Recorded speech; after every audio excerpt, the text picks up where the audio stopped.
ঘন্টা কৃষ্ণ চিন্তা কুটিরা পাড়ায় গেছে বলে ও দিদি খুব সাবধান ও পাড়ায় বাঘ এসছে তোমাদের পাড়াতে আসতে পারে। কালাচাঁদ মিলন মন্দিরের আশেপাশে দুই বাড়িতে বাঘ ঢুকেছিল।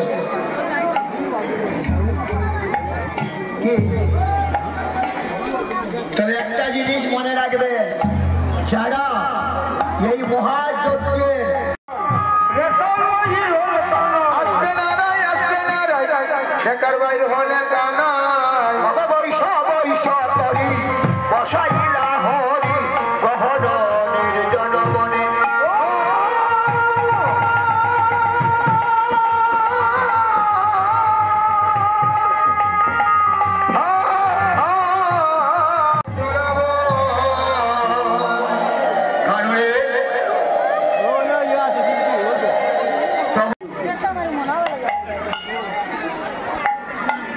লক্ষণ 14 বছর নারী মুখ দর্শন করেনি, নারী সঙ্গ করেনি, 14 বছর কিচ্ছু খায়নি। কারণ রাম হাতে দিয়ে বলতো